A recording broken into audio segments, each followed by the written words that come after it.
होता ये है कि स्टूडेंट जो है पिछले पिछले 18 साल से मेरा अनुभव और विद्यार्थियों के साथ बिताया गया वक्त उनके नस-नस से वाकिफ हूँ। टाइम से कम आता है वो। कलाम साहब कहते हैं कि विद्यार्थियों को क्लास में इंतजार नहीं कराना चाहिए। विद्यार्थियों को डॉक्टर एपीजे अब्दुल कलाम साहब कहते हैं कि विद्यार्थियों को क्लास में इंतजार नहीं कराना चाहिए। लेकिन मैं उसी में थोड़ा-सा नीचे लाइन एक जोड़ देता हूँ कि विद्यार्थियों का भी ये धर्म है कि क्लास में देर से ना आया करें। है ना? तो एक तरफा नीति सही नहीं है। वो उदार व्यक्ति हैं कलाम साहब, उन्होंने आपको रिबेट दे दी है, लेकिन हम लोग तो नए युग के जोशीले लोग हैं, एक तरफा नहीं चलेगा, है ना? तो इंतजार बिल्कुल नहीं कराना चाहिए, इससे सहमत हूँ, लेकिन ध्यान रखना है विद्यार्थी को देर से भी नहीं आना है। देर से आने वाला विद्यार्थी जो होता है, वो औरों का भी नुकसान करता है, वो बड़ा ज्यादा पाप का भागीदार हो जाता है। है ना? तो कोशिश करिए कि आप अपने कर्तव्य निष्ठा की ओर चलें, कर्तव्य परायणता की ओर चलें। ये जितने भी हमने गवर्नेंस के वैल्यूज हैं, एथिक्स हैं, या एथिक्स का जो पेपर है चौथा, वो सब इसी के लिए आया कि आपके अंदर का जो कंटेंट है वो मतलब एक सुदृढ़ता, एक सकारात्मकता की ओर। मैं बच्चा आज जो आपको क्लास लेने वाला हूँ, मैं जो बताने वाला हूँ, एक तो मैं अनुशासन की बात करूंगा, सक्रियता की बात करूंगा और संहिता की बात करूंगा।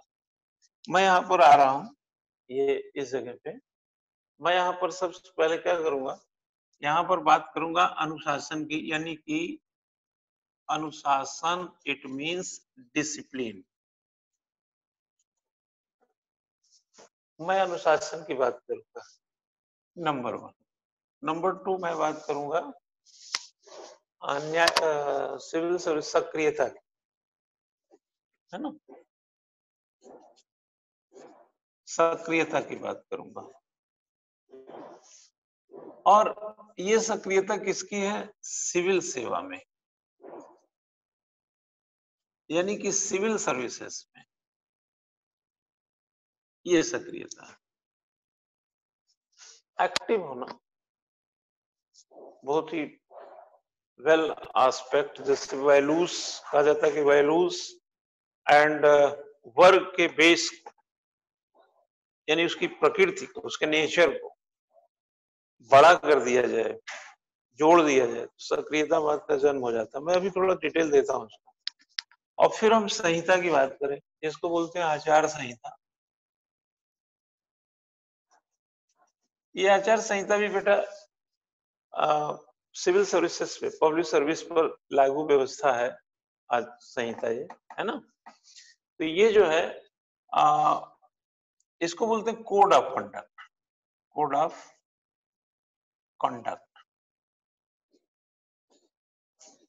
ये 3 चीज पहले समझ लीजिए। अनुशासन किसके बीच पाया जाना है? अनुशासन जैसे हमारे आपके बीच। अनुशासन किस लिए जरूरी होता है? अनुशासन इसलिए जरूरी होता है कि जो कर्तव्य निर्धारित है वो डिसिप्लिन में नहीं रहेंगे तो नहीं होगा। नियोक्ता और कर्मचारी के बीच एक अनुशासन का पुल पाया जाता है, अधिकारी और अधीनस्थ के बीच एक अनुशासन का ब्रिज पाया जाता है। और ये सब इसलिए होता है ताकि जो आपकी ड्यूटी तय है वह हो सके। और अनुशासन को प्राप्त करने के लिए, अनुशासन को प्राप्त करने के लिए 2 तरीके, सकारात्मक भी है और नकारात्मक भी है। क्या समझे? सकारात्मक भी है और नकारात्मक भी है। सकारात्मक का मतलब क्या हुआ? आत्मनियंत्रण, self control, self discipline, self thought, self evaluation, self working behaviour. मतलब कार्य की संस्कृति में एक स्वयं का दृष्टिकोण। मुझे पता है कि ये अधिकारी हमारे हैं तो हमें डिसिप्लिन में रहना है, हमें कोई बताए कि तुम्हारे अधिकारी डिसिप्लिन पर हो, ये ठीक नहीं है। दूसरा, जो दूसरा पहलू है वो है नकारात्मक।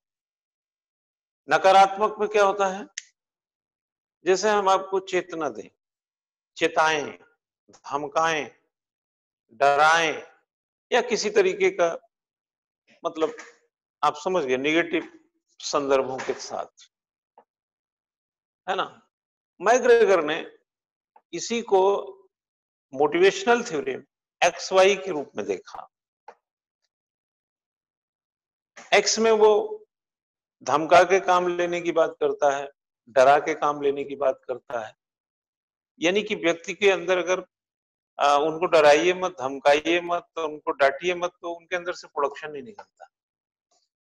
दूसरा कहता है वाई थ्योरी में, नहीं, कुछ व्यक्ति आत्मनियंत्रित होते हैं, उनको पता है कि 10 बजे वो कार्यालय में क्यों आए हैं, वो स्वयं अपने कार्यों का निष्पादन करते हैं, स्वयं अपने कार्यों को लेकर के एक अच्छा दृष्टिकोण विकसित करते हैं और उन्हें सम्मान के साथ, प्यार के साथ और उनकी डिग्निटी को मैनेज करके बात किया जाए तो उनके अंदर प्रोडक्शन होता है।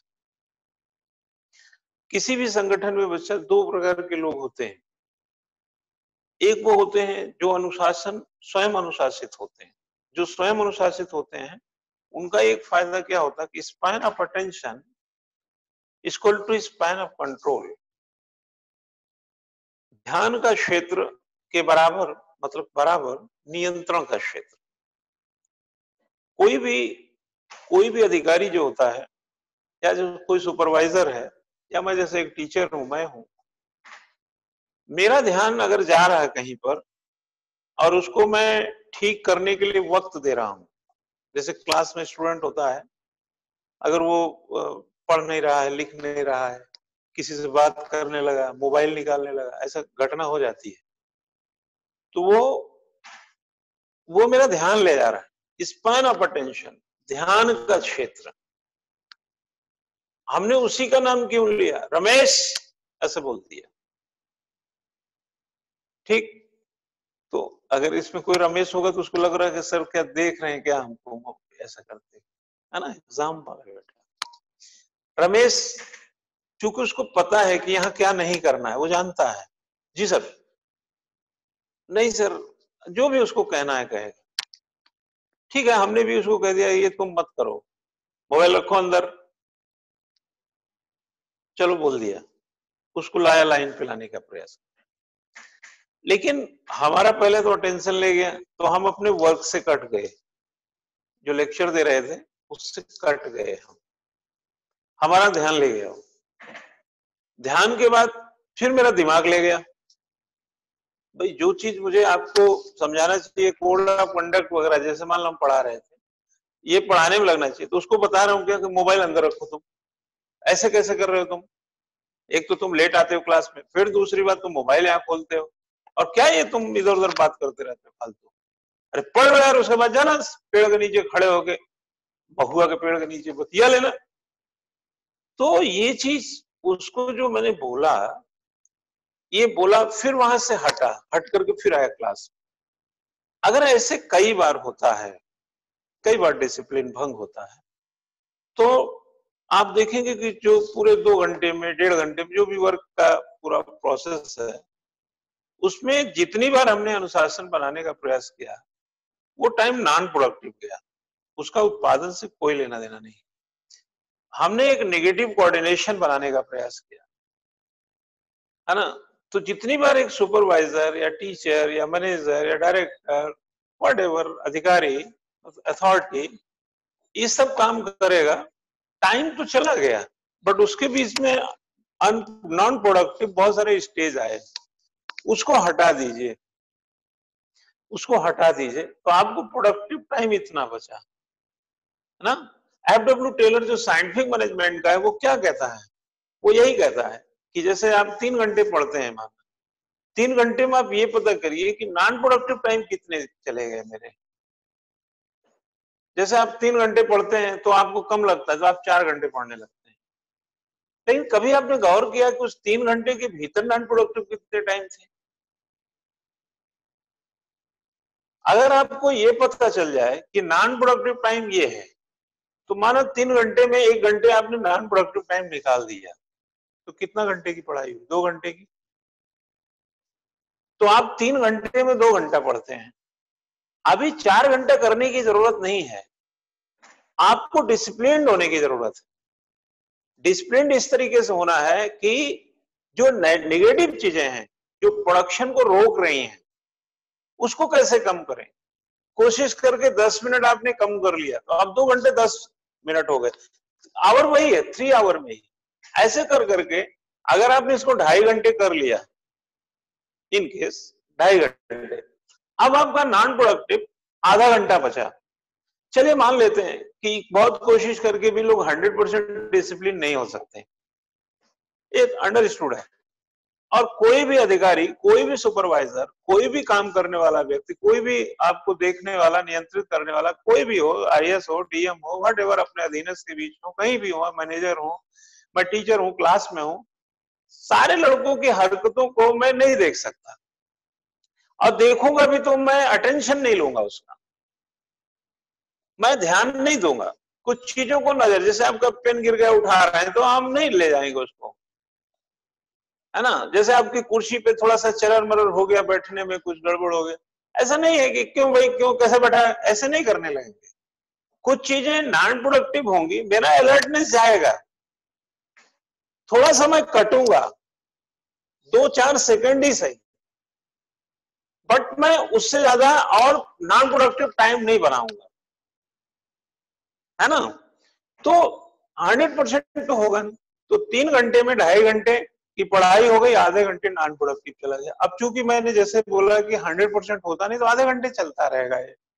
लेकिन अब आपको ये पता चल गया इन बातों से कि 3 घंटे में 2 घंटे जो आपका प्रोडक्टिविटी थी, आपने डिसिप्लिन को मैनेज करके आधे घंटे उसी 3 घंटे में और प्रोडक्टिव बना लिया, तो आपको 4 घंटे नहीं बढ़ाना पड़ा, चौथा घंटा लाएंगे। तो अब चूंकि आप डिसिप्लिन होते जाएंगे ना, तो हर आवर में क्वालिटी को आप बढ़ाना जान गए हैं। इसलिए जब मुझसे कोई पूछता कि सर कितने आवर पढ़ना चाहिए, तो हमारा क्वेश्चन होता है कि तुम कितने डिसिप्लिन में हो। आवर से क्या हो जाएगा, 24 घंटे तो मिला था। कल मैं जब क्लास में आया था 10 बजे और आज फिर आया, तो कितने घंटे बीत गए, 24 घंटे पूरे बीत गए कि नहीं।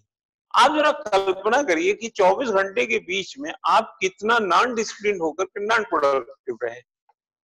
अब स्टूडेंट कहता है कितने घंटे पढ़ने चाहिए, हमने कहा घंटा से सिलेक्शन नहीं होता है। हाँ, घंटा से सिलेक्शन थोड़ी होगा, घंटे के भीतर दी गई प्रोडक्टिविटी पर सिलेक्शन होगा। जैसे 24 घंटे में कौन एक पेज आर्टिकल लिखा, कौन अच्छे से ज्ञान किया, कौन से क्वेश्चन का आंसर लिखा, कितने लोगों ने पुराने सालों का आईएएस के जो प्रश्न पत्र हैं उसको देखे, ऐसे टाइम बिता दिया। अब आप कैलकुलेट करिए, तो 24 आवर्स तो पूरे हो गए, लेकिन आपको रिजल्ट क्या मिला, जो आपने प्रोडक्ट किया हो, जो प्रोडक्शन हुआ होगा। जैसे वो मशीन चलती ना आटा पीसने वाली, उसमें गेहूं मत भर डालिए ऊपर से, तो वो आटा नहीं निकालेगा, चलने दीजिए घंटे भर ऐसे खाली। तो 1 घंटे में माना वो 1 कुंतल आटा पीस देती है मशीन को, तो 1 घंटे खाली चला के क्या ऐसा लिख दिया जाएगा कि 1 घंटे में ये 1 कुंतल हो गया। प्रोडक्शन कितना हुआ। तो डिसिप्लिन एक तो स्वयं से और दूसरा दूसरों से। दूसरा तब करेगा जब उसका स्पैन ऑफ अटेंशन होगा, मतलब मैं आपको गलती करते हुए देखूंगा तब आपको अनुशासित करूंगा। Span of attention is equal to span of control. मैं आपको कंट्रोल तभी करूंगा जब मैं आप पर मेरा ध्यान जाएगा, और आप में मेरा ध्यान कब जाएगा, जब आपकी गलती पर मेरा ध्यान जाए। तो इसलिए सुपरवाइजर, सुपर का मतलब अच्छी, वाइजर देखने वाला, अच्छा देखने वाला होना चाहिए। इसलिए देखेंगे आपके बड़ा भाई है, आपके फादर हैं, मदर हैं, बड़ी बहन है, ऐसे घर में जो होते हैं सदस्य, और भी रिश्ते नाते में हो सकते हैं। आप घूम रहे हैं, कहाँ घूम रहा है, ऐसा टिप्पणी कर देते हैं। सुपरवाइजर, बाकी लोगों को ध्यान नहीं गया, उनका टेंशन गया। तो अगर अननेसेसरी घूम रहे हैं, पढ़ नहीं रहे हैं, तो आप पर एक मतलब अलर्ट जाएगा, मतलब इट मीन्स कि अननेसेसरी जो आप कह सकते हैं कि कर रहे हैं उस पर किसी न किसी का ध्यान जाएगा, जैसे ध्यान जाएगा वैसे ही कंट्रोल करेगा। तो यहाँ पर जो अनुशासन है, जो डिसिप्लिन है, वो एक अटेंशन थ्योरी है। अब अटेंशन तो कब जाएगा, अटेंशन जाएगा कब? अटेंशन तब जाता है जब आप कुछ कर रहे होंगे। जैसे आप बहुत पढ़िए तब भी मेरा अटेंशन जाएगा, तो बहुत पढ़ने वाले को डिसिप्लिन करने की क्या जरूरत है, वो तो सेल्फ डिसिप्लिन है। तो सेल्फ डिसिप्लिन वाले को हमें क्या करना है? कई लोगों को कोरोना हो गया है तो वो उनको क्या बोला कि आपको कोरोना का लक्षण है, आया बाहर से आप आए हैं, लक्षण नहीं भी है, तो कहें हम 14 दिन के लिए सेल्फ क्वारंटाइन हो जाए। तो उनके लिए एम्बुलेंस और पुलिस और डॉक्टर भेजने की क्या जरूरत है जो सेल्फ क्वारंटाइन हो रहे हैं, है ना? और अगर ऐसे तो जो लोग भाग रहे हैं उनको पकड़ने के लिए तो सब लोग लगे हुए हैं, वन डिसिप्लिन है। डिसिप्लिन से फायदा क्या होता है? डिसिप्लिन इसलिए, देखो बेटा ऐसा है, एक संगठन है, जैसे प्रयास आईएएस स्टडी सर्किल एक संगठन है। संगठन का मतलब होता है जहां पर भौतिक और मानव संसाधन का सम्मिश्रण हो। जैसे ये लैपटॉप है, या डाइस है, या बोर्ड है, ये इंस्टीट्यूशंस है, कुर्सी मेज पड़े हैं, ये क्या है? भौतिक संसाधन। मैं क्या हूं? मानव संसाधन। हम दोनों लोग मिल जाए तो एक संगठन बन जाता है। नंबर 1, संगठन 2 या 2 से अधिक व्यक्तियों से बनता है। समझ गए ना? संगठन 2 या अधिक व्यक्तियों से बनता है। तो मैं जैसे स्वयं में हूं और स्टाफ टीचर वगैरह तो 2 से अधिक हो गए, आप हैं साथ में, तो ये संगठन हो गया। इस संगठन का अपना एक उद्देश्य है चेला। ये संगठन ऐसे नहीं चल रहा है, इसका अपना एक उद्देश्य है। इसमें उद्देश्य है कि बच्चों को पढ़ाना है और उनके करियर में मदद करना है। करियर में मदद ना हो, पढ़ाई ना की जाए तो ये संगठन का अस्तित्व खतरे में रहेगा। भाई फिर बना क्यों है? जैसे कोई होटल है, खाने न खाने जाए कोई, तो होटल तो बिक जाएगा ना एक दिन। हमेशा किसी भी ऑर्गेनाइजेशन का एग्जिस्टेंस जो होता है वो उसके वर्क बिहेवियर पर डिपेंड, उसके ऑब्जेक्ट पर डिपेंड है। अगर उद्देश्य प्राप्त होता रहेगा तो संगठन का अस्तित्व बना रहेगा। मैं 18 साल से इस संगठन को चला रहा हूं और 18 साल से लगातार पढ़ाते हुए विद्यार्थी अगर सेलेक्ट ना हो, और विद्यार्थी सेलेक्ट नहीं होंगे तो पढ़ने नहीं आएंगे। जब अगर पढ़ने नहीं आएंगे तो ऑर्गेनाइजेशन बंद हो जाएगा, क्योंकि अपने उद्देश्य से भटक गया है। और उद्देश्य प्राप्ति के लिए अनुशासन पहली प्रायोरिटी है। उद्देश्य कैसे मिलेगा? उसके लिए डिसिप्लिन पहली प्रायोरिटी है। इसलिए संगठन में सबसे पहले चाहिए उद्देश्य, उसके साथ अनुशासन को लगाना होगा। जैसे हम आपको बुला लिए पढ़ने के लिए, कई लोगों को देखे होंगे हमने धमकाया भी था एक बार कि जो लोग शुरू में जुड़ते हैं आखिर में चले जाते हैं, वो जुड़े ही ना, वो जुड़े ही ना, चले जाएं। और हमने कहा कि 2 भी पढ़ेंगे तो हम पढ़ा देंगे, ठीक है ना? तो कहने का मतलब मैं अपनी तरफ से ये बताना चाह रहा हूं कि तुम्हें हम लापरवाहियों के साथ नहीं जोड़ेंगे। नियोक्ता और कर्मचारी संबंध, शिक्षक और विद्यार्थी संबंध, विद्यार्थी अगर निहायत लापरवाह होगा तो हम, और हमारे उद्देश्य में वो कहीं से कारगर नहीं है तो हम उसका परित्याग कर देंगे। यही तो होता है। अगर हम टाइप के लिए कहीं पे नौकरी के लिए जाएं और टाइप ही ना करें तो उस ऑर्गेनाइजेशन वाला क्या करेगा? टाइप की नौकरी के लिए लाए, टाइप ही नहीं करेंगे तो हटा देगा आपको, क्योंकि आपकी वजह से वो घाटा नहीं झेलेगा अपने ऑर्गेनाइजेशन, उसकी ऑब्जेक्टिविटी को खतरा है। कोई जब कोई बात कहता है तो आपको बहुत बुरा लगता है, और उस बुराई से बचना हो तो आप डिसिप्लिन में आ जाइए ना। क्यों चक्कर? जैसे आप मोबाइल बहुत चलाते हो, घर वाले कह देते हो कि तुम जब देखो मोबाइल देखते रहते हो, अटेंशन गया ना उसका, अनडिसिप्लिन्ड हो रहे हो ना। क्या देखते रहते हो दिन भर मोबाइल में? अरे पढ़ाई हो गई तुम्हारी 2 घंटे की, उसके बाद तुम अपना एक आध बार लेक्चर जो भी है अपना यूट्यूब वगैरह में देख लिए, क्या दिन भर खोल के घूमते रहते हो? वो डिसिप्लिन में लाने के लिए कहते हैं, है ना? और कुछ लोग सेल्फ हैं, अपना काम का देखा बाकी रख दिया, अपना पढ़ रहे हैं, उनको कोई नहीं बोलेगा। ये क्यों बोला जाता है? क्योंकि आपके जीवन का एक उद्देश्य है। और जीवन का उद्देश्य क्या है कि आप पढ़ लिख करके एक अच्छा इंसान बने, एक अच्छा पद पाए, एक अच्छी जिंदगी जी, यही है ना। और ये सब जितनी चीजें ये व्यवधान है, वही है 3 घंटे में 1.5 घंटे नॉन प्रोडक्टिव कर देना।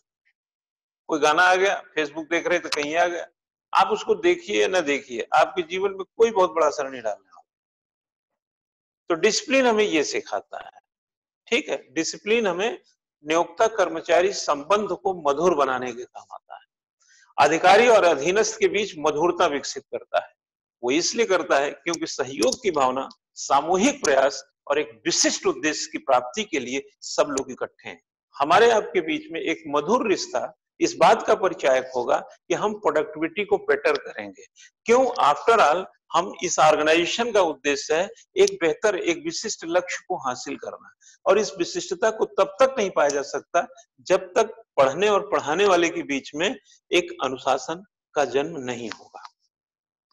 तो इसलिए लोक सेवकों में अनुशासन होना चाहिए, क्योंकि लोक सेवक जो होता है वो जनता से सीधा सरोकार रखता है, सरकार की पॉलिसी को लेता है, पॉलिसी को जनता के बीच पढ़ाता है। अगर वो अनडिसिप्लिन्ड होगा, समय पे नहीं होगा, लेट लतीफ करेगा, गड़बड़ी करेगा, कर्तव्य परायणता नहीं होगी उसके अंदर, तो हमारा जो जनता है वो सशक्त होने के बजाय पिछड़ जाएगी। और जो सरकार का उद्देश्य है, या कहा जाए जनतंत्र का जो उद्देश्य है, जो लोकतंत्र का उद्देश्य है, जो जनता की सरकार का उद्देश्य है, वो विफल होकर रह जाएगा। फिर क्या होगा? अनडिसिप्लिन्ड जो लोग हैं, जो ऑर्गेनाइजेशन को खतरे में डाल सकते हैं, जिनकी वजह से ऑर्गेनाइजेशन डेवलपमेंट नहीं कर सकता है, जनता का विकास नहीं कर सकता है, ऐसे लोक सेवकों को सस्पेंड भी किया जा सकता और टर्मिनेट भी किया जा सकता। अनुशासनहीनता के लिए उनको जवाब देने का नोटिस भी भेजा जा सकता, उनको डराया जा सकता, धमकाया जा सकता है, ये कहकर कि अगर अगली बार आपने ऐसा किया तो फिर समझ लीजिएगा, अभी आप जाइए, ओके, जाइए अपना काम करिए। और एक होता है कारण बताओ, नोटिस जारी किया, कारण से सेटिस्फाई नहीं है, सैलरी काटी जा सकती है, डिमोशन किया जा सकता है, आपका प्रमोशन रोका जा सकता है, सस्पेंड किया जा सकता है, टर्मिनेट किया जा सकता है। बहुत सारे नेगेटिव हथियार भी, ये सब नेगेटिव हथियार है जो दंडात्मक कार्रवाई होती है। और समझा बुझा दिया, इधर आइए शर्मा जी, क्या बात है भाई, क्यों आप ये सब कर रहे हैं, क्या बात है ऐसा, थोड़ा मोड़ा अपना तल्ख बातें कहकर हटा दिया। ये डिपेंड्स ऑन की सिचुएशन कैसा था, इसको बोलते हैं डिसिप्लिन। तो थोड़ा इसको जब आप समझेंगे तो बात आगे बढ़ेगी। अब आती है, मैं दूसरे में आ जाता हूँ, और ये बड़ा अच्छा इंटरेस्टिंग चीज है वैसे, जो span of attention is equal to span of control, ये ग्रेकुनास की थ्योरी है।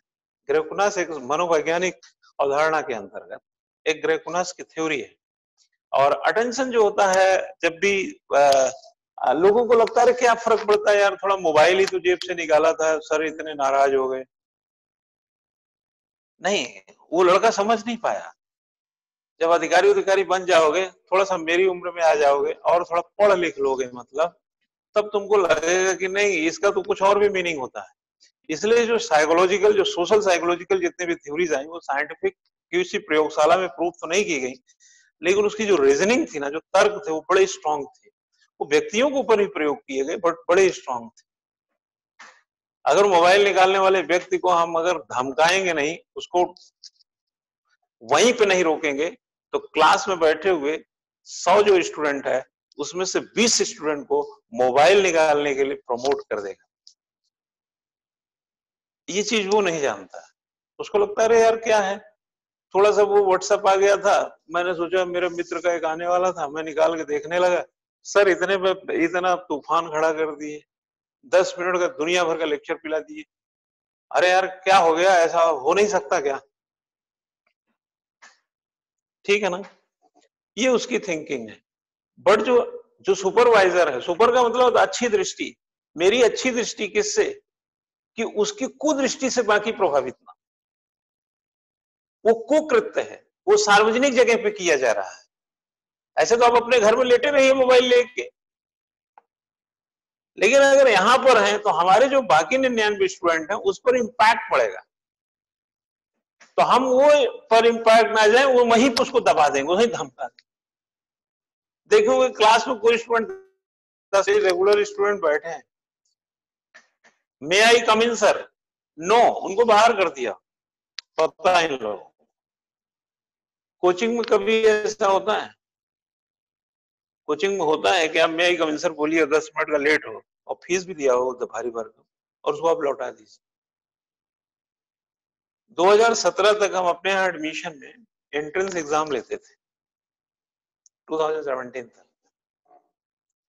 एक आध स्टूडेंट इसमें बैठा होगा, एक पुराना मेरा है, वो एंट्रेंस दे के ही आया था एग्जाम कोचिंग में, ऐसे सीधे एडमिशन नहीं दिया, पहले एग्जाम लिया था फिर उसको एडमिशन देते थे। आप समझ सकते हैं कि डिसिप्लिन के लिए या कोई टीचर कैसा है, कैसा अपने को फील करता है, वो अलग अलग वेराइटीज होती है।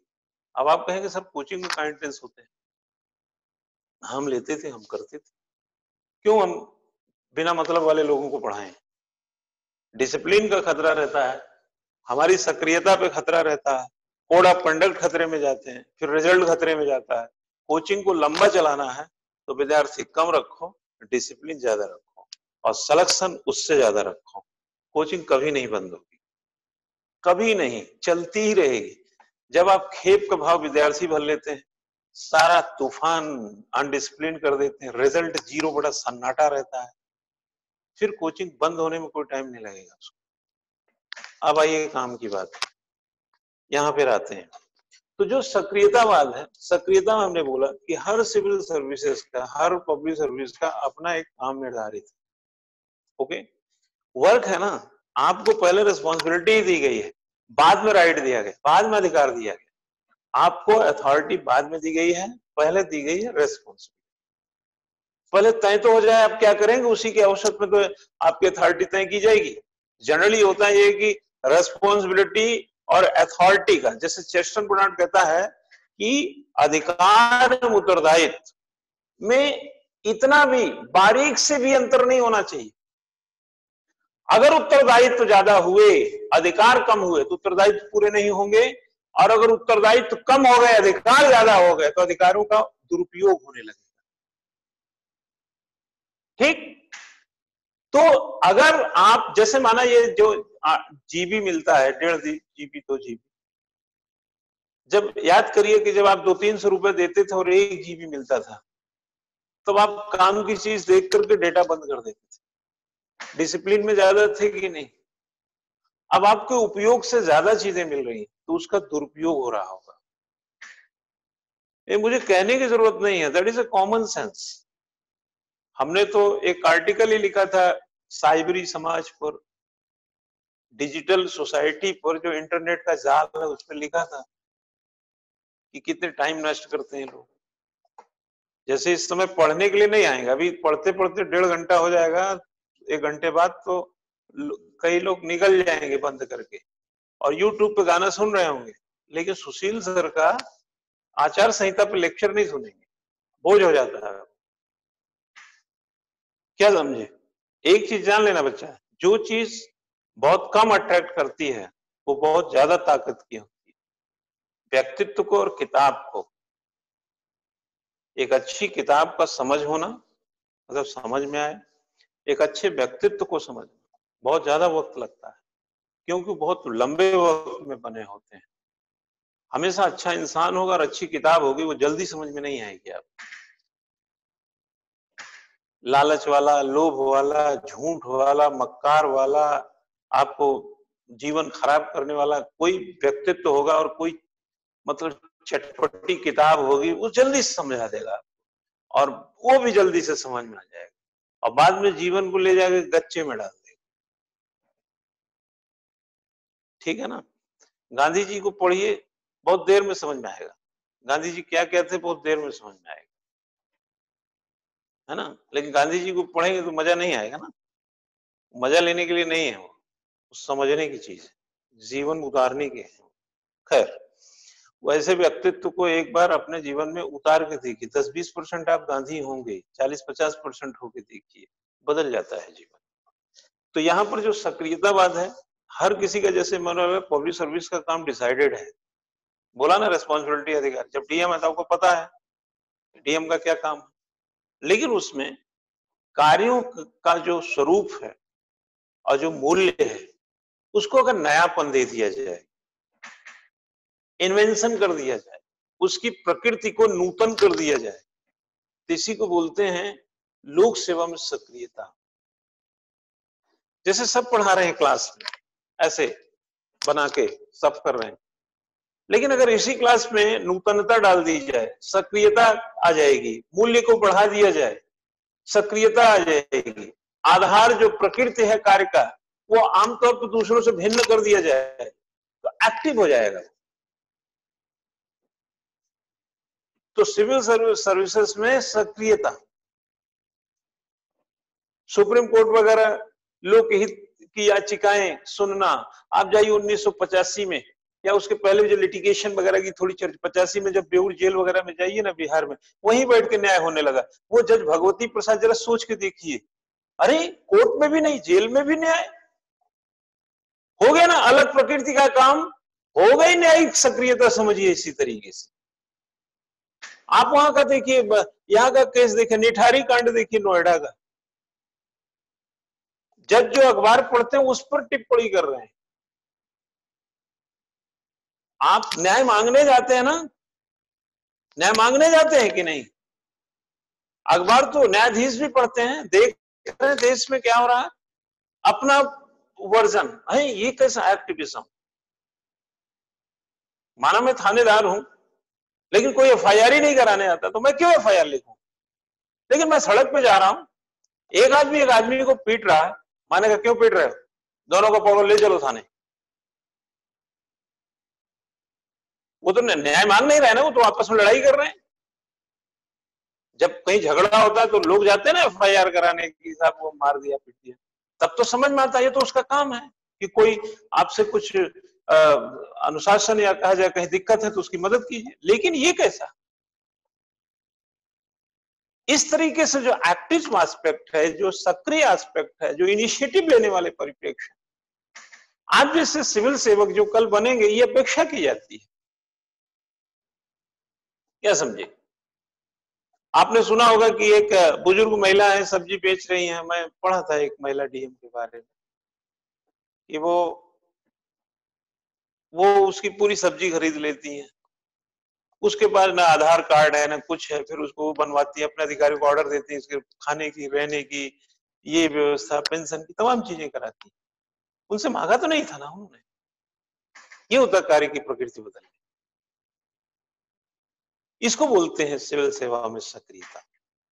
और ये सक्रियता किसके काम आई? जन सशक्तिकरण। आफ्टर ऑल लोक सेवा का लोकतंत्र में क्या भूमिका है? रोल ऑफ ब्यूरोक्रेसी या role of public service in democracy, लोकतंत्र में लोक सेवक की भूमिका क्या है? यही, इसको थोड़ा लिखा देंगे, ठीक समझ गया हूं। आगे आ जाते हैं, इसमें आचार संहिता में आ जाते हैं। ठीक है, जो डिसिप्लिन के बाद जो आचार संहिता की बात किया हमने, डिसिप्लिन के बाद कोड ऑफ कंडक्ट, उसके बाद हमने आचार संहिता की बात की। और ये सक्रियतावाद की जो पराकाष्ठा है ना बच्चा, ये आज की नहीं है। क्या समझे? ये सक्रियतावाद की पराकाष्ठा आज की नहीं है। ये सक्रियतावाद की पराकाष्ठा 1968 से, 1968 अमेरिका में मुनरो बुक सम्मेलन हुआ। ये मुनरो बुक का जो एक सम्मेलन का एस्पेक्ट था, फिर 1988 में दूसरा मुनरो बुक सम्मेलन, 2008 में तीसरा मुनरो बुक सम्मेलन। आपको मैं बताना चाहूंगा जो फेडरिक्शन था इसका, फेडरिक्शन, वहां से इसको जो डिजाइन एस्पेक्ट था, जो इसका कैलकुलेटिंग एस्पेक्ट था, एक विचारक का नाम बता रहे हैं। और उस समय टर्बुलेंस का पीरियड था, जो एडमिनिस्ट्रेशन था वो टर्बुलेंस में था, उथल पुथल के काल में लोक प्रशासन या प्रशासन। और 1948 से 1960 तक करीब करीब 22 साल तक जो प्रशासन था वो टर्बुलेंस में था। और आपको याद होना चाहिए कि ये दौर वो था जो तीसरी दुनिया उदित हो रही थी 50 के time. Asia, Africa, Latin America के देश आजाद हो रहे थे और प्रशासन और नियोक्ता और कर्मचारी के बीच डिसिप्लिन की तो नीड थी, लेकिन लोक सेवकों में वो सक्रियता चाहिए थी जो जनता की तबीयत को बदल दे। क्या समझ रहे हैं? और उस समय संसाधनों का अभाव हो और खुद लोक सेवकों की सैलरी का प्रभाव उतना बड़ा ना हो, और ऐसे में बिना प्रशासनिक विकास के विकास का प्रशासन अगर करने लोक सेवक निकल जाए तो कहीं ना कहीं सक्रियतावाद का ही परिचय है कि जैसे मेरे जेब में पैसा ना हो फिर भी मैं बाजार खरीदने निकल जाऊं, तो ये सक्रियतावादी है। प्रकृति बदल दिया, लोग तो पैसे से बाजार खरीदते हैं, यहाँ बिना पैसे के ही बाजार खरीदने निकल, कैसी प्रकृति का आदमी है, किस आधार पे जा रहा है? नया आधार जोड़ दिया उसको। अब जब मैं आगे बढ़ रहा हूं तो ये आचार संहिता की बात कर रहा हूं। कोड ऑफ कंडक्ट भी क्या है? What is code of conduct? Code of conduct भी बच्चा, जैसे कि यूं कहें कि सत्यनिष्ठा को लोक सेवकों में बना रहे, कर्तव्य परायणता बना रहे, अनुशासन बना रहे, तटस्थता बनी रहे, और जिस तरीके से वो प्राधिकार का दुरुपयोग करने की संभावना विकसित होती है उसको रोक दिया जाए, वो किसके माध्यम से संभव होगा? वो कोड ऑफ कंडक्ट के माध्यम से। इसका कहीं ना कहीं कोड ऑफ कंडक्ट का अनुशासन का बड़ा गहरा संबंध है। तो सिविल सेवक या लोक सेवक, कोड ऑफ कंडक्ट एक ऐसी लगाम है जो नियोक्ता के हाथ में होती है। घोड़े को लगाम से रोका जाता है ना, क्या समझे? घोड़ा अपनी चाल कहां कैसे बदल लेगा, सड़क पे पत्थर आएगा तो कैसे पैर रखेगा, सरपट कैसे दौड़ेगा, वो डिसाइड करता रहेगा। लेकिन अगर घोड़े को रोकना है, घोड़ा गलत दिशा में ना जाए, तो उसी नियोक्ता के पास अपना एक लगाम होता है। तो कोड ऑफ कंडक्ट एक घोड़े की लगाम की तरह, जो उसको सत्यनिष्ठ बनाए, यानी मार्ग पे चलते रहो, तटस्थ, किसी जानवर को देख करके कूदो मत कि तुम्हारा भी चरने का मन हो रहा। कहने का मतलब तटस्थता यह है कि राजनीतिक पार्टियों को देख करके राजनीति करने का मन मत बनाइए। कर्तव्य परायणता, कर्तव्य आपका निर्धारित है पद के साथ, उस पर लगे रहिए। अपने प्राधिकार का दुरुपयोग मत करिए कि आप अधिकारी हैं तो आप उसकी आड़ में कोई गलत काम करने जा रहे हैं, जैसे रिश्वत लेना, किसी को जबरदस्त शोषण करना, एक्सप्लॉइट करना, ये सब मत करिए। भाई आप कल एक आईएएस ऑफिसर बन जाइए, आप किसी सब्जी की दुकान पे चले जाइए, गाड़ी रोकिए और बोलिए कि मैं तो आईएएस ऑफिसर हूँ, 5 किलो आलू और टमाटर ये सब भर दो, है ना? वो भर दिया, उसने कहा साहब इसके 150 रुपया हुए। उसने कहा तुमको बताया तो था मैं आईएएस ऑफिसर हूँ, क्यों पैसा मांग रहे हैं? ये सही नहीं है, ये डिसिप्लिन के लिए भी सही नहीं है, कोड ऑफ कंडक्ट के लिए भी सही नहीं है। अगर ये शिकायत गई तो क्या हाल होगा आप जानते। और कई लोग देखे होंगे बस का किराया नहीं देते, कुछ पुलिस डिपार्टमेंट भी देखे होंगे, ऐसा शिकायतें बहुत रहती हैं। वो दुरुपयोग करते हैं अपने प्राधिकार का, कोड ऑफ कंडक्ट उसको रोकता है। ठीक है ना? इसी के साथ एक हम विधि का एडमिनिस्ट्रेटिव लॉ पढ़ाते हैं, जब जिसे प्रशासनिक विधि पढ़ाते हैं, तो वो विवेक के दुरुपयोग को रोकता है।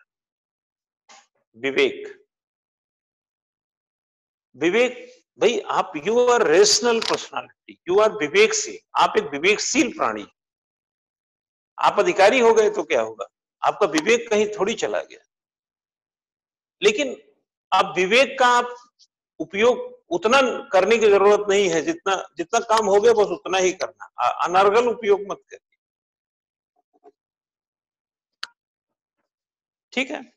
तो ये 3 बातें मैं आपको समझाया यहाँ पे। तो इसका जो मोटिव बहुत स्ट्रांग हुआ कि नहीं, इसका मोटिव बड़ा स्ट्रांग। अब जरा सोचिए, अगर कोई भी सिविल सर्वेंट, क्यों बच्चा, अगर हमारे गवर्नमेंट के पास एक पॉलिसी है, हमारे पास सरकार के पास क्या होती है, जो सरकार है उसके पास क्या है, पॉलिसी है।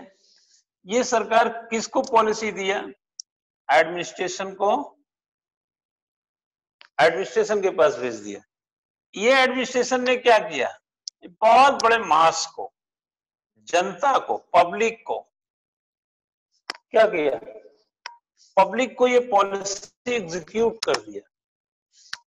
पॉलिसी का एग्जीक्यूशन रोजगार भी हो सकता है, पानी हो सकता है, बिजली हो सकता है, शिक्षा हो सकता है, चिकित्सा हो सकता है, सड़क हो सकती है, सब कुछ अनगिनत, बिजली सब हो सकती है, जो भी पॉलिसी बना दिया। तो ये सारी चीज मिलने के बाद आपकी लाइफ में क्या हो गया, आप सशक्त हुए कि नहीं, एम्पावर्ड हो गए ना आप तो सशक्त बन गए। अब इस सशक्त बन गए तो ये सरकार क्या चाहती थी, और ये जो सरकार है ये कहां से निकली है, यही जनता से तो निकली है। जनता ने एक लोकसभा बनाया था कि नहीं, इसी जनता ने एक लोकसभा बनाया, इसी में से 272 लोगों के पास जो डेटा था वो सरकार में चले गए, यही लोगों ने प्लान बनाया और यही लोग एडमिनिस्ट्रेट किया, जिसको भर्ती किया। जैसे यूपीएससी पीएससी आपकी भर्ती करेगा तो सरकारी तो वैकेंसी कार्मिक विभाग निकालता है उसका, और कमीशन से भर्ती कराता है, और आपकी नियुक्ति गवर्नर स्टेट में, स्टेट सर्विसेज के लिए वहां राष्ट्रपति, सारे काम तो राष्ट्रपति के नाम से किए जाते हैं, ये तो जान ही रहे हैं।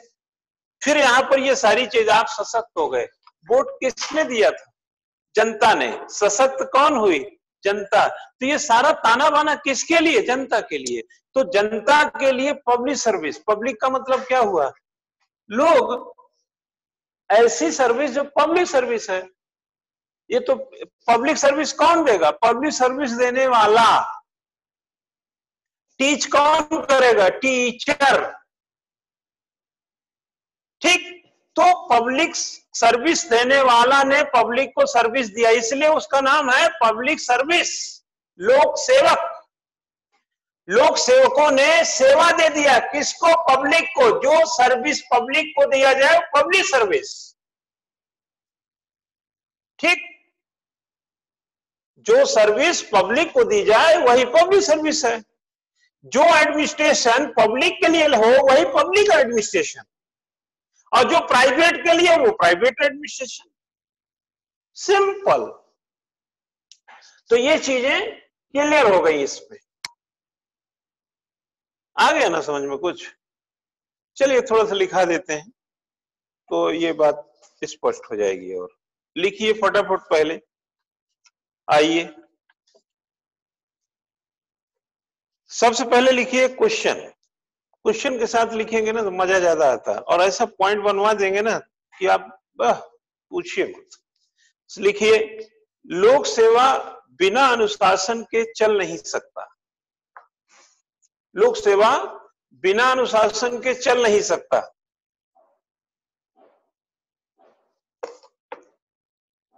इसकी प्रभावशीलता पर टिप्पणी करें, इसके इफेक्टिवनेस पर कमेंट करना है आपको। ओके, है ना। हमने बोला कि लोक सेवक चल नहीं सकता, तो आप इसको कमेंट करना है। अब देखिए कमेंट उत्तर में, अब देखिए मैं आपको थोड़ा सा अगर जिक्र कर दूं कि जो इसका पॉइंट ऑफ व्यू है वो कैसे करके चलेंगे, तो लिखिए उत्तर में क्या लिखेंगे, लिख लीजिए। लिखिए उत्तर प्रारूप। हम यहां पर बात करें तो लिखेंगे आंसर ड्राफ्टिंग कैसे करेंगे, आंसर को ड्राफ्ट करना।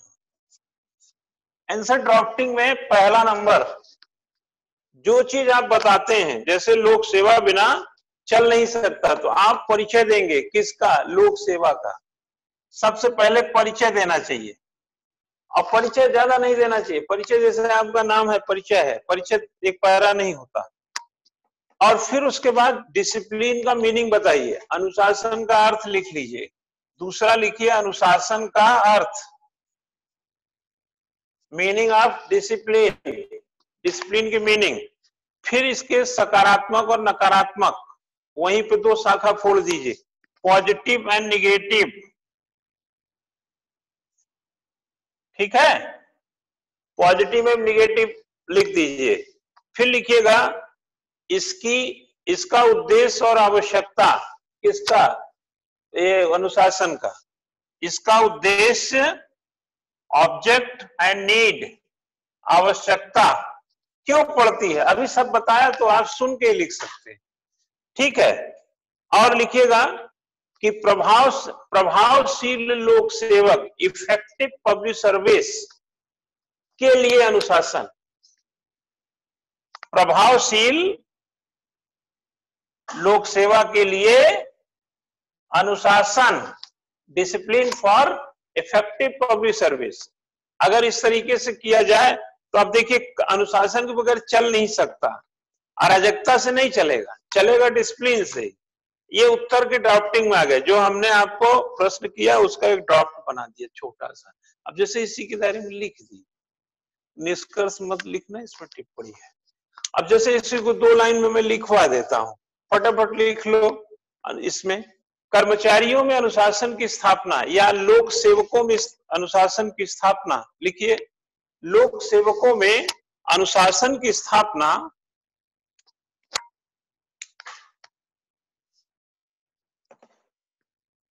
हाँ किसी संगठन की मूलभूत आवश्यकता है। समझ गए आप? किसी संगठन की मूलभूत आवश्यकता, बेसिक नीड है बच्चा ये। अनुशासन का उद्देश्य, अनुशासन का उद्देश्य, डिसिप्लिन का जो ऑब्जेक्ट है, नियोक्ता और कर्मचारी, एम्प्लॉयर एंड एम्प्लॉइज, इंग्लिश में एम्प्लॉयर नियोक्ता जो नियुक्ति देता है, अनएम्प्लॉइज के बीच मधुर संबंध बनाना या मधुर संबंध स्थापित करना, ठीक है, मधुर संबंध स्थापित करना।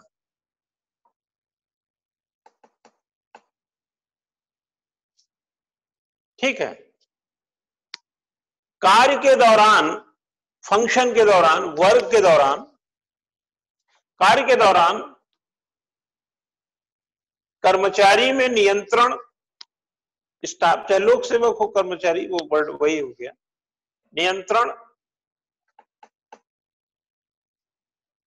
स्व अनुशासन, सेल्फ डिसिप्लिन,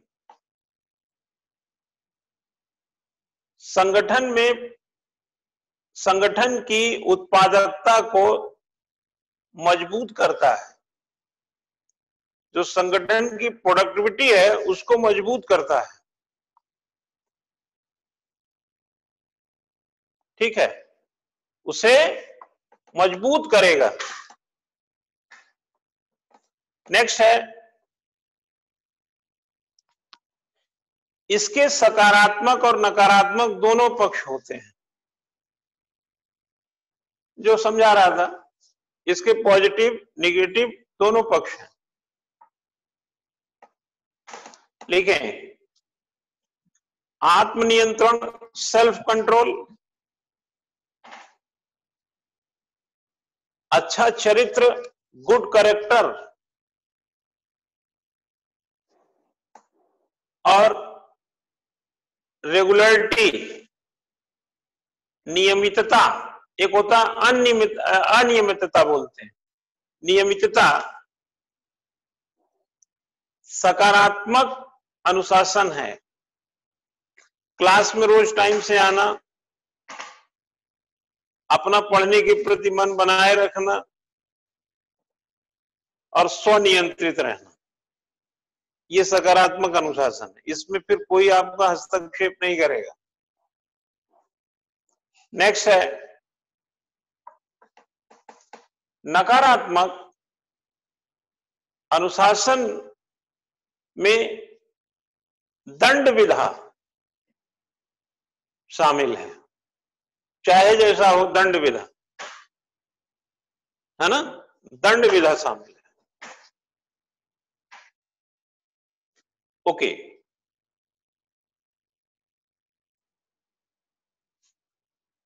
लाइन बदल दें। अनुशासन की प्रकृति क्या है डिसिप्लिन का नेचर क्या है? What is the nature of discipline? अनुशासन की प्रकृति क्या है? यह इस बात पर आधारित है, यह इस बात पर बेस्ड है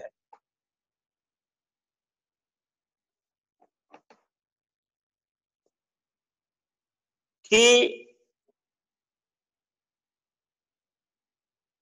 किया गया व्यवहार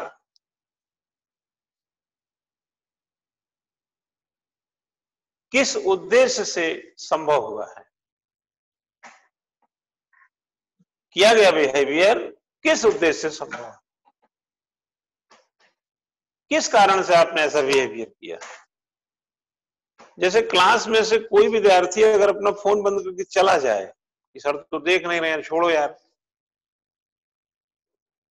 तो उसका ये भी अनुशासन हो सकता है, लेकिन ये ध्यान रखना है कि किस मतलब से किया। ये हो सकता है कि क्लास से जरूरी कोई प्रायोरिटी हो, तो वहां पर भी उसको हम डिसिप्लिन ही मानेंगे। किसी ऑर्गेनाइजेशन में बच्चा कोई घटना घटित हो जाए, माना कोई मशीन चल रही है, कोई मशीन की चपेट में आ गया या कोई वहीं दुर्घटना हो गई और एक व्यक्ति जो बड़ा इंपॉर्टेंट काम कर रहा था उस काम को छोड़कर उसको तुरंत हॉस्पिटल लेके चला गया, जबकि उसकी प्रोडक्टिविटी वहां होनी चाहिए जहां काम करने आया है।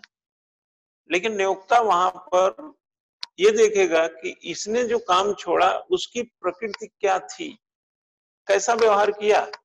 उसने पाया कि एक कर्मचारी घायल हो गया तो उसको हॉस्पिटल ले गया,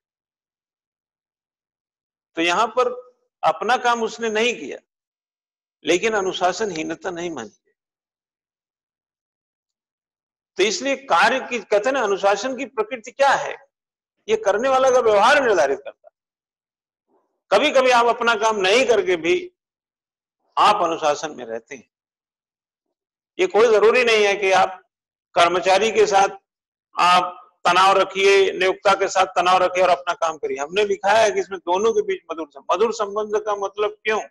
क्योंकि यह सहयोग की भावना सामूहिक प्रयास के कारण सुनिश्चित होता है। तो अगर संगठन में आप किसी भी मालिक का सहयोग करना चाहते हैं तो वो सहयोग करने का तरीका क्या है? प्रोडक्टिविटी।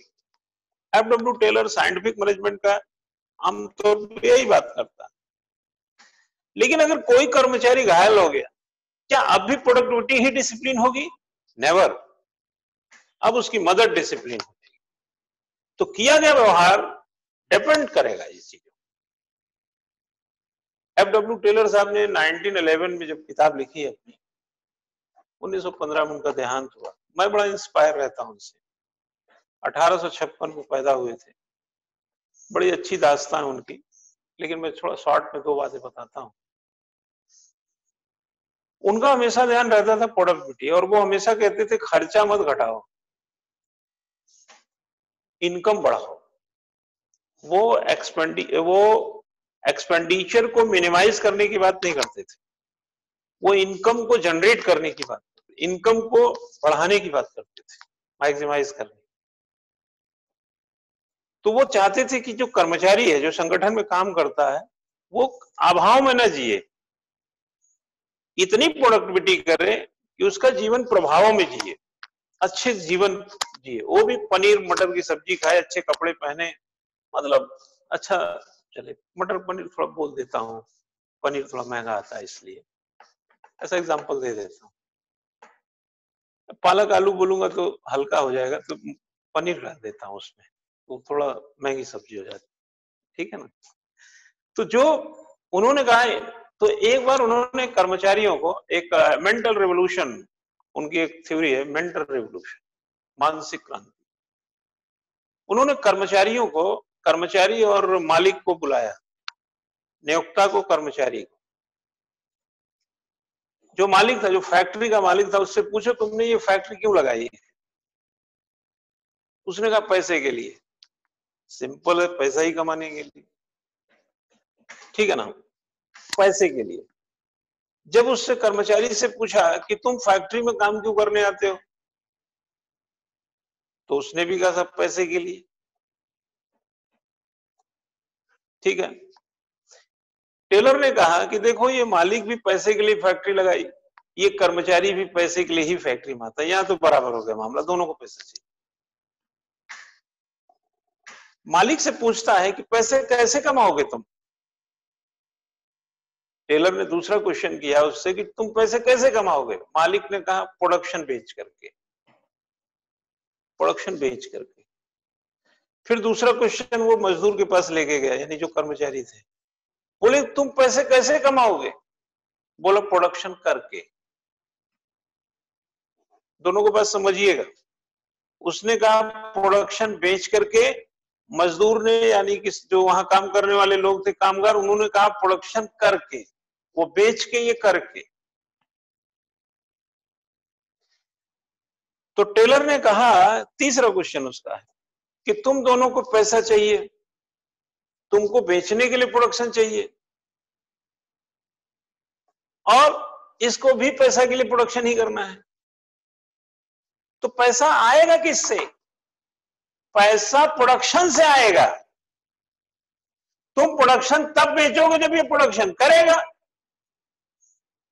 तुम प्रोडक्शन बेच के पैसा कमाओगे, ये प्रोडक्शन करके पैसा कमाओगे, प्रोडक्शन कहां है?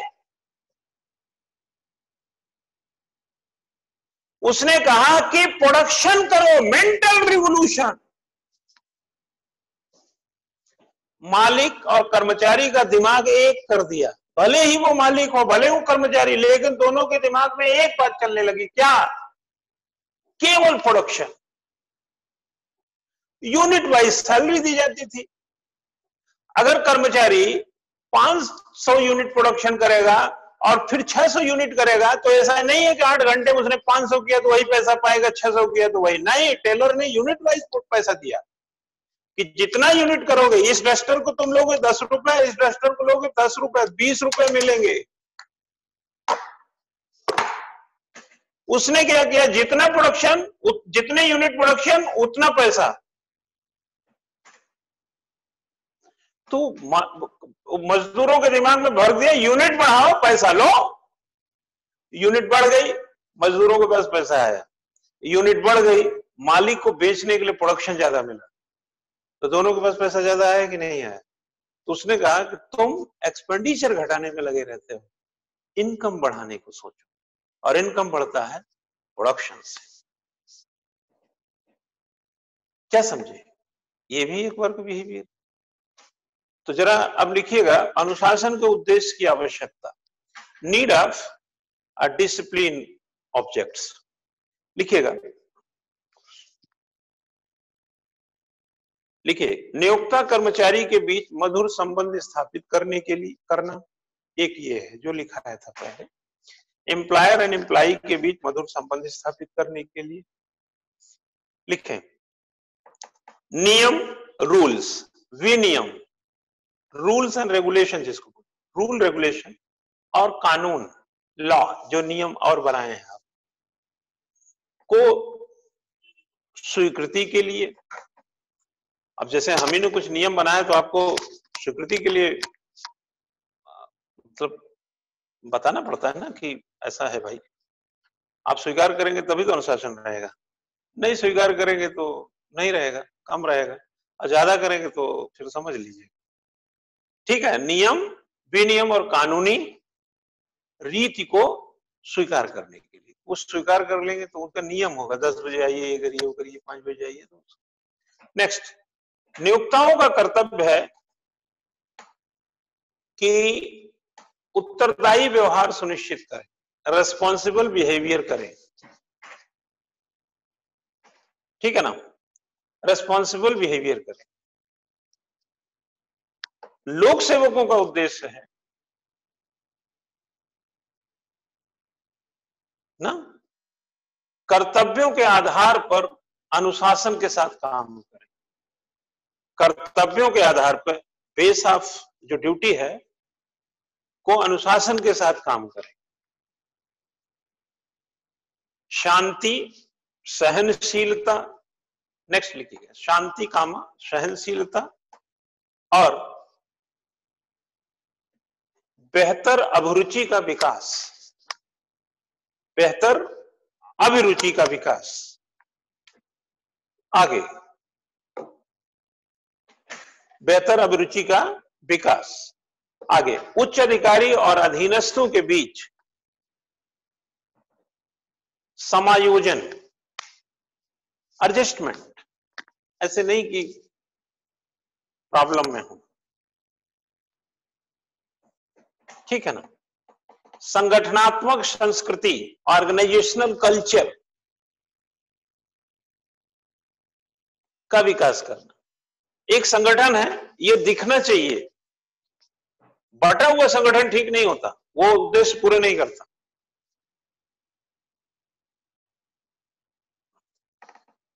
ठीक है ना। अनुशासन लाइन बदल दीजिए। अनुशासन बनाने के लिए मौखिक रूप से डांटना कभी कभी पड़ता है, मौखिक।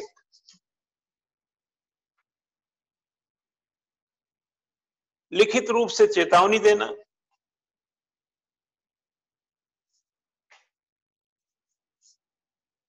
अस्थायी निलंबन, टेम्परेरी निलंबन कर देना, 2-3 महीने की छुट्टी पे भेज दो, ये भी आगे कर सकते हो। पद से हटाना, प्रमोशन रोकना,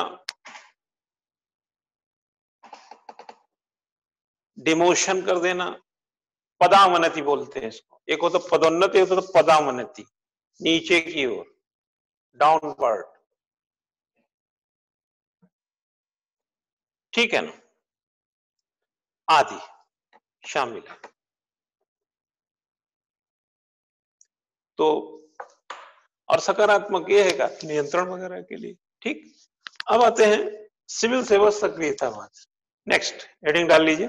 अब इससे ये क्वेश्चन का आंसर आप लिख लेंगे। पहले प्रश्न लिख लीजिए, लिखिए, सिविल सेवा या लोक सेवा सक्रियतावाद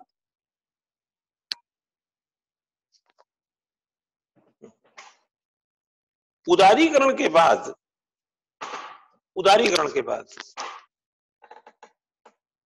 तेजी से परिलक्षित हुआ, तेजी से परिलक्षित हुआ। इसकी प्रकृति की चर्चा करें, इसके नेचर की चर्चा करना। ठीक, चर्चा में भी वो नहीं लिखा जाता, निष्कर्ष नहीं लिखा जाता। जैसे उस दिन एक स्टूडेंट सर्वेस पूछ रहे थे तो मैं बताता जा रहा हूं, चर्चा में बच्चा निष्कर्ष मत लिखो, सिर्फ चीजों की चर्चा कर देना चाहिए। जैसे कहते हैं चर्चा कीजिए, मैं गया वहां घंटाघर, वहां पे बहुत सारी दुकानें थी, लॉकडाउन का कोई अनुपालन नहीं कर रहे थे, ये समस्या हमने देखी, ऐसा था वैसा था, ऐसा कहानी हमने चर्चा कर दी। मैं ये नहीं व्यू दे रहा। आजकल देखिए मीडिया में क्या करते हैं, न्यूज नहीं देते, वो व्यूज देते हैं। न्यूज नहीं देते, वो व्यूज देते हैं। जिस मुकदमे को गवर्नमेंट न्यायपालिका को सालों लग जाते हैं समझने में, उसको वो आधे घंटे में सब बता देते हैं, वो अपना व्यूज देने लगते हैं, है ना। तो वो न्यूज व्यूज हो जाता है, न्यूज नहीं रह जाता, वो हर न्यूज व्यूज हो जाती है। मतलब गवर्नमेंट को क्या करना चाहिए क्या नहीं करना चाहिए वो सब बताने लगते हैं। वो उनका काम है। जैसे सरकार ने कह दिया कि हम 12 मई से ट्रेन शुरू करेंगे, ठीक, तो न्यूज यही हुआ कि भारत सरकार ने यह निर्णय लिया है कि लॉकडाउन के बीच में ही कुछ विशिष्ट स्थानों के लिए ट्रेनें शुरू की जाएंगी। पहले चरण में यहां यहां के लिए ट्रेन शुरू करने का, ट्रेन चलाने का फैसला लिया गया है। ये तो हो गई खबर। अगर सरकार कोरोना के बीच में ऐसा करती है वैसा करती है, ये ग्रीन जोन है, वो फलाना जोन है, वो रेड जोन है, लगे कहानी बताने, तो ये व्यूज हो जाएगा। न्यूज आता था दूरदर्शन में, आप कभी दूरदर्शन का न्यूज सुनिए, वो न्यूज होता है, व्यूज नहीं। और बाकी दूरदर्शन को छोड़ के जहां जहां टीवी खोलिए सब व्यूज होता है। अभी देखे होंगे वो टीवी में अभी संतों का जो मामला उठा था, अरे ऐसे कह रहे हैं जैसे कि वही लोग न्यायपालिका है। तो कहने का मतलब है कि घटना का, इसीलिए हमारे यहाँ व्यवस्था है, घटना का रिपोर्ट होना चाहिए, रिपोर्ट का चार्जशीट जो है फाइल होनी चाहिए न्यायालय में, न्यायालय के पास गवाह जाते हैं, सबूत जाते हैं और उसका एक डिसिप्लिन फैक्टर के अंतर्गत उसका पूरा कार्य किया जाता है। ऐसे हल्ला करके न्याय नहीं होता। आफ्टर ऑल उनके कहने से कोई फायदा भी नहीं है, कारण यह है कि वो सनसनी तो हो जाता है लेकिन वो कोई जज तो है नहीं, वो तो आर्टिकल 19(1)(a) के तहत बोलने की जो स्वतंत्रता पाए हैं, जो आपको मिला है वही उनको मिला है, बस उसी का उपयोग है। बाकी जो आर्टिकल 124, 147 और 214 से 237 के बीच में जो हमारे देश के न्यायालय हैं, उनका व्यूज तो आना बाकी है, उनका न्याय आना बाकी है।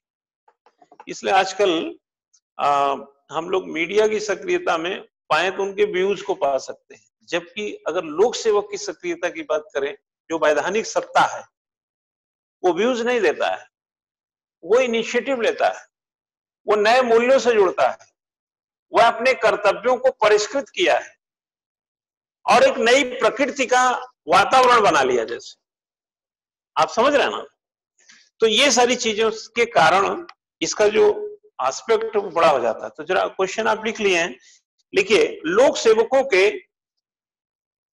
अपने निर्धारित कर्तव्य होते हैं। लोक सेवकों के अपने निर्धारित कर्तव्य होते हैं।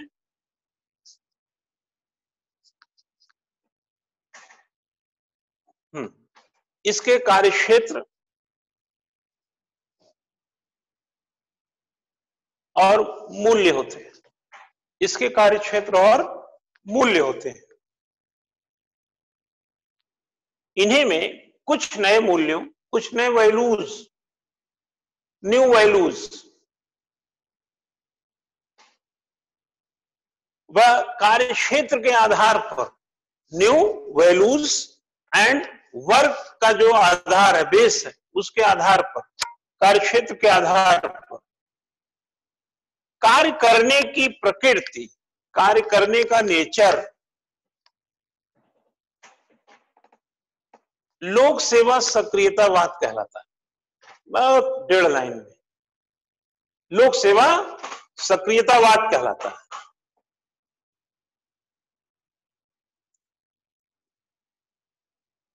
ठीक, इसकी अवधारणा, इसका कंसेप्ट मूलतः, फंडामेंटली इसकी अवधारणा मूलतः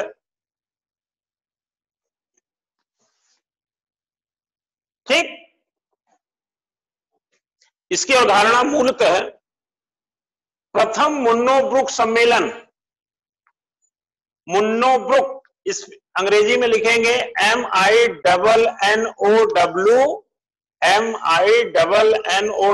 ब्रुक, BROOK, ये है उसका। तो इसको लिखेंगे MINNOWBROOK, ब्रुक।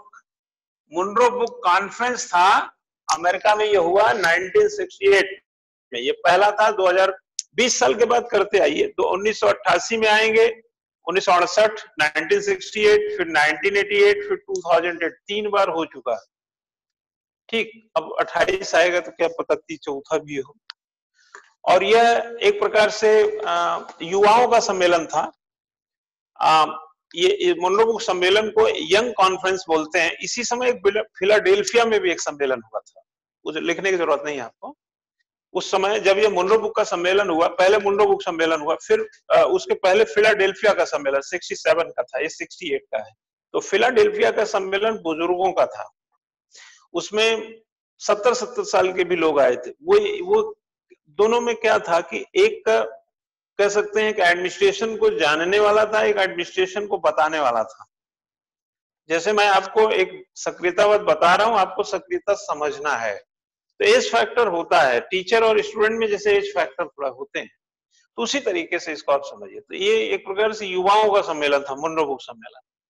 तो अब ये जो सम्मेलन, ये मूलतः यहीं से, तो अगला लाइन लिखिए, मुनरो बुक से शामिल था, मतलब इसकी अवधारणा मूलतः यहीं से थी। ठीक, जिसे बाद में द्वितीय मुनरो बुक, सेकंड 1988 लिख लीजिएगा, 68, 88 लिख लीजिए, थोड़ी नॉलेज दे देंगे ज्यादा एग्जामिनर को। 1988 के दूसरे मुंडोबुक सम्मेलन, सेकंड लिख के वही चीजें लिखिए, और ब्लैक्सबर्ग डिक्लेरेशन, ब्लैक्सबर्ग घोषणा में भी स्वीकार किया गया, इसमें भी वही बातें स्वीकार की गई, डिसिप्लिन की, जो सक्रियतावाद की। इसके प्रणेता जॉर्ज फ्रेडरिक्सन थे, George Frederiksen, okay, George Frederiksen, Frederiksen, English में लिखिए FRED डिक्रिक्शन, फ्रेडरिक्सन बना लीजिएगा, ठीक है। इसके अनुसार लाइन बदल दीजिए, लोक सेवक, इसके अनुसार लोक सेवक लोकतांत्रिक संकल्पना, डेमोक्रेटिक कॉन्सेप्ट, लोकतांत्रिक संकल्पना यानी डेमोक्रेटिक कॉन्सेप्ट, कामा सामाजिक मूल्यों यानी सोशल वैल्यूज, वैज्ञानिक ज्ञान, साइंटिफिक नॉलेज व कानूनी सक्षमता, लीगल एफिशिएंसी के आधार पर, इसके बेस पर अधिक मिशन उन्मुखी, मैक्सिमम या मिशन ओरिएंटेड, जो भी काम दिया गया वो मिशन है उसका, मिशन ओरिएंटेड और सक्रियता के साथ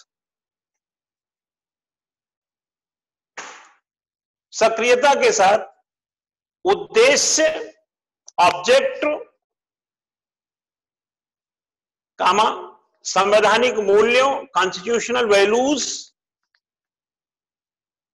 संवैधानिक मूल्यों, आदर्शों, आइडियल्स जो आपने डेवलप किए हैं, जो आइडियोलॉजी, आइडियल्स कुछ होंगे, आदर्श होंगे हमारे, आदर्शों, कामा पारदर्शिता, ट्रांसपेरेंसी, डिसिप्लिन आदि सारी चीजें आ गई। अब तक जितना पढ़ रहे थे सब आ गया, सब गुड गवर्नेंस का पार्ट है। आदि को ध्यान में रखना, ठीक। लोक सेवक द्वारा उत्पादकता में वृद्धि, लोक सेवक द्वारा उत्पादक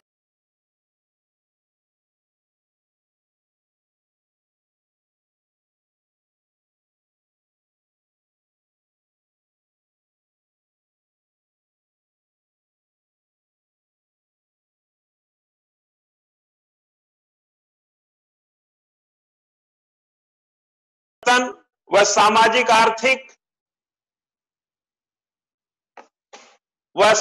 आर्थिक परिवर्तन, सोशल इकोनॉमिक चेंज,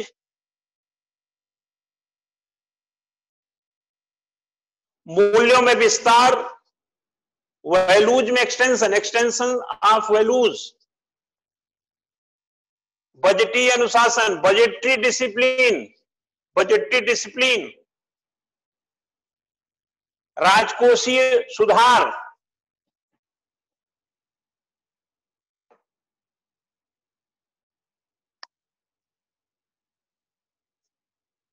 आदि में भूमिका का निर्वहन करना, ठीक है। आ रहा होगा समझ में। आगे लिखें, लाइन बदल दीजिए। इससे सकारात्मक कार्य संस्कृति का विकास होता है, इससे पॉजिटिव कल्चर, जो काम का पॉजिटिव कल्चर वो डेवलप करता है, सकारात्मक संस्कृति का विकास होता है, और लोक सेवक जन उन्मुख बनता है। यही तो चाहिए डेमोक्रेसी में, यही रोल है उसका democracy. Role of public service in democracy, लोकतंत्र में लोक सेवक की भूमिका,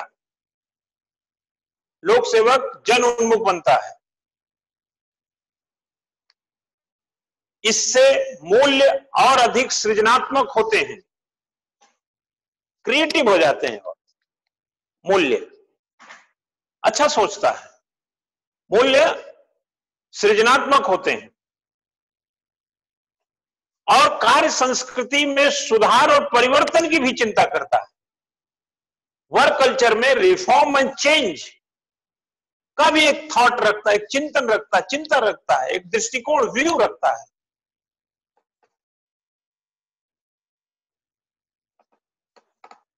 ठीक है। साथ ही गैर सरकारी संगठन, एनजीओ और सहायता समूहों को बढ़ावा मिलता है। एनजीओ और सहायता समूह, जो हेल्पिंग ग्रुप्स हैं, उन सभी को बढ़ावा मिलता है।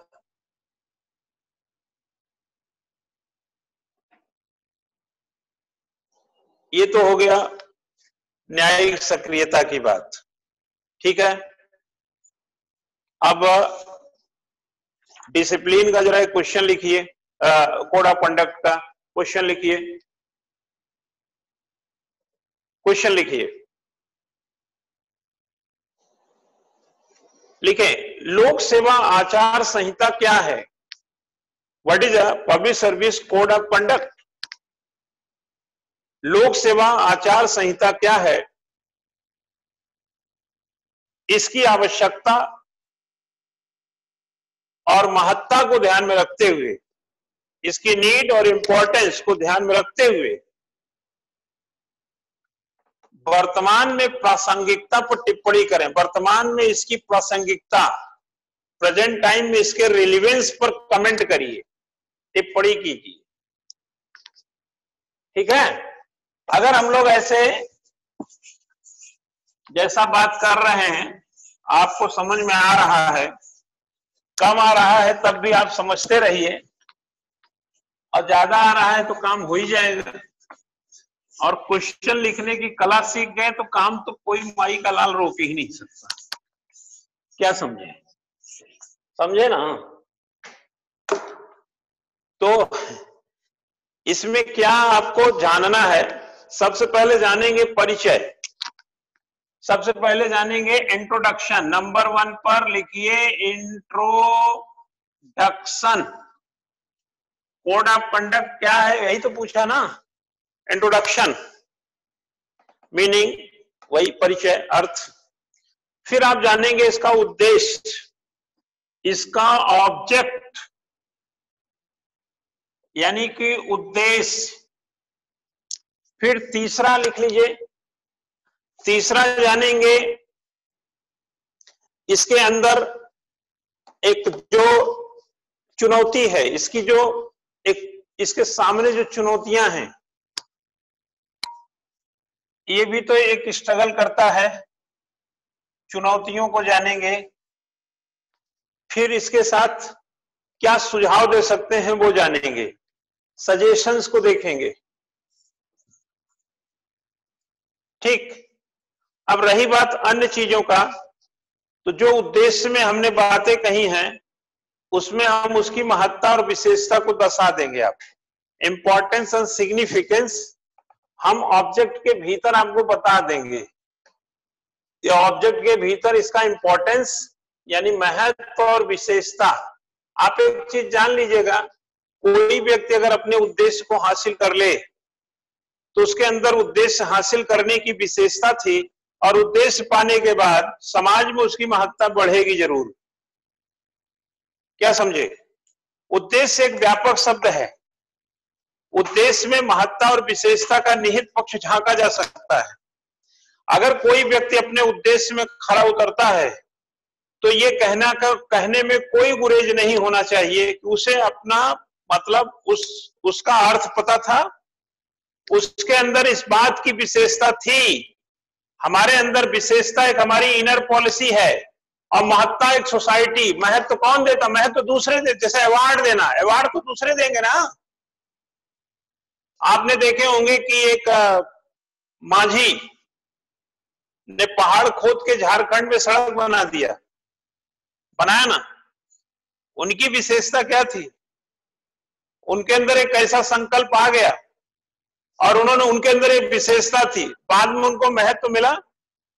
महत्ता दूसरे लोग देते। जैसे मैं पढ़ा रहा हूं, पढ़ाना मेरी विशेषता हो सकती है, लेकिन मैं स्वयं की पीठ नहीं थपथपा सकता। महत्ता दूसरे तय करते हैं, जो पढ़ते हैं, जो देखते हैं, जो समझते हैं। लेकिन पढ़ाने से मैं वाकिफ नहीं हूं, ऐसा हो नहीं सकता। इसलिए पढ़ाने से परिचित हूं, पढ़ाने का अर्थ जानता हूं, पढ़ा सकता हूं, ये विशेषता भी है। लेकिन एक चीज मेरे पास नहीं है, वो है महत्ता, क्योंकि महत्ता दूसरे तय करते हैं। सोशल मीडिया में, जैसे फेसबुक पे मैं कोई आर्टिकल डालता हूं, मैं आर्टिकल लिख सकता हूं, मुझे आर्टिकल लिखना पसंद है, आर्टिकल लिखना मेरी विशेषता है। लेकिन आर्टिकल कैसा है, ये महत्ता को आप तय करेंगे, मैं नहीं तय कर सकता। और जैसा हमने चुनौतियां बताया, चुनौतियों के भी जो प्रारूपीकरण अगर करें तो चुनौतियां भी विभिन्न प्रकार का स्थान घेर लेती हैं। इन्हीं विशेषताओं और महत्ता के बीच, इन्हीं अर्थों के बीच, इन्हीं उद्देश्यों के बीच चुनौतियां अपना एक जगह घेरे रहती हैं। तो लोक सेवक का जो सिविल, जो आचार संहिता, जो उसके ऊपर कोड ऑफ कंडक्ट है, उसका अपना एक उद्देश्य है, उसकी अपनी एक विशेषता है। उसी विशेषता के निर्वहन से उसकी महत्ता का संचालित पक्ष देखा जा सकता है। लेकिन इसकी भी एक चुनौती है। एक चुनौती, जिस तरीके से मैं जैसे पढ़ा रहा हूं, केवल पढ़ाना एक विशेषता नहीं है, हमारे साथ भी कई चुनौतियां हैं, और उन चुनौतियों से पार पाया भी जा सकता है, थोड़ा कम भी पाया जा सकता है। ये डिपेंड्स ऑन कि उस समय के वातावरण कैसे हैं। कहते हैं ना कि अगर, इसी को मैं समझता हूं कि थोड़ा हम तो अलग बिलीव नहीं करते हैं, लकली लोग बोल देते हैं कि आप ऐसे टाइम में गए, जैसे वो अली बाबा 40 चोर वाला था, वो हो गया, कासिम फंस गया, तो कासिम को खुल्ले सिमसिम ही तो याद नहीं आया था, बाकी तो सब ठीक था। खोलना आ गया, लूटना आ गया, लेकिन निकलना नहीं आया, बाकी तो सब ठीक था उसका। तो लकली वो भूल गया, वो उसके साथ एक चुनौती हो गई भूलने की। इसलिए ऐसे काम में अली बाबा जैसे लोग जैसे सक्सेस होते हैं, जबकि ऐसा कुछ खास बात नहीं था, खुल्ला सिमसिम, ये बड़ी छोटी बात लगती है, लेकिन मौके पर अगर ये ध्यान नहीं आया तो ये चुनौती बन जाएगी। तो इसी तरीके से बहुत सारी चुनौतियां जीवन में रहती हैं, पढ़ाने में भी रहती हैं, है ना। कभी कभी चीजें हो जाती हैं, वो दिन की बात होती है। जैसे सचिन वगैरह जब क्रिकेट खेलते थे, जैसे कभी खराब रन बनाया नहीं, आउट हो गए, तो लोग बोलते थे कल सचिन का दिन नहीं था, ऐसा अखबारों में रहता है, ऐसा कोई बोल देता है। लेकिन जिस दिन शतक बनाते हैं उस दिन उनका दिन था। तो डिपेंड्स ऑन की इन्वायरमेंट कैसा है, बॉलर कौन आया, टीम कौन है, पिच कैसी, बहुत सारी चीजें रहती है चुनौतियों में, तब वो रन जुटता है। वैसे ही क्लास कल्चर भी है, मूड कैसा है, सर दर्द तो नहीं है, आज थोड़ा सा सवेरे उठे तो ऐसा हो रहा, मान लो, ऐसा उदाहरण दे रहा हूं, ऐसा कुछ हुआ नहीं है, और किस तरह से उद्वेग है, पढ़ाने का कितना जीवटता है, घर में सब सकुशल होंगे तो मैं पढ़ाने में सही रहूंगा, किसी का कुछ गड़बड़ होगा तो मेरा मन कम लगेगा। ये सब डिपेंड करता है इर्द गिर्द की चीजें। तो ये हमारे लिए मतलब कहीं ना कहीं एक चुनौती ही रहती है। आपके लिए भी यही है, मेरे लिए भी यही है, किसी के लिए भी यही है। तो कोड ऑफ कंडक्ट की अपनी एक चुनौतियां हैं।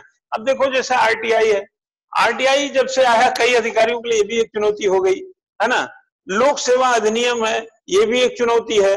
कार्यकुशलता में संगठनिक जो मूल्यों का विकास हुआ है ना, अपने आप में चुनौती है।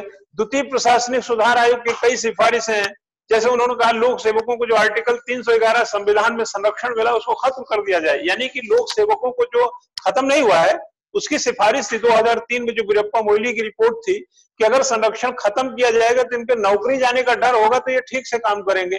तो ये कहीं ना कहीं अगर ऐसी सिफारिशें आती है तो ये भी उनके लिए एक चुनौती होती है कि यार अगर इसको लागू कर दिया गया तो वैसे भी हम सक्रिय हैं, वैसे ही दुनिया भर के अनुशासन में हैं, वैसे ही कोड ऑफ कंडक्ट में बंधे हैं, वैसे ही फंडामेंटल राइट के काम नागरिक की तरह उपयोग नहीं करते, एक और आ जाएगा तो थोड़ा उनका स्ट्रगल बढ़ता हुआ दिखता है, मतलब कहने का ये।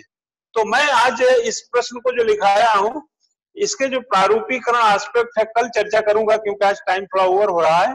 और कल जब हम बात करेंगे संवर्ग की बात करेंगे, इसके अलावा कैडर वगैरह की थोड़ी बात करेंगे कि ये कहां से आते हैं। देखिए जो जहां से आएगा, जैसे आप जान जाएंगे ना कहां से आता है, तो उससे आप ज्यादा परिचित होते हैं। जब आप सवाल पूछते हैं तो कभी कभी मैं पूछता हूं कि आप कहां से बोल रहे हैं, ऐसा पूछता हूं कि नहीं? क्यों पूछता हूं?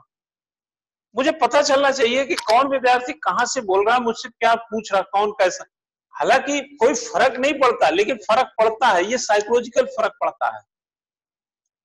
तो जो आपको पता चल जाए कि हमारे यहाँ की सेवा कैसी है, कैसे निकल के लोग आते हैं, क्या इसका कंसेप्ट है, इसलिए बचा उचा मत किया करिए। पढ़ाई जो है ना, पढ़ाई एक गढ़ाई है, जितना वसूली लगा इसे करते रहोगे ना, उतना ही ज्यादा कलाबाजी इसमें निकलती है। एनीवेज, आज के क्लास को बच्चा मैं ये वाला यहीं पे विराम दे रहा हूं, और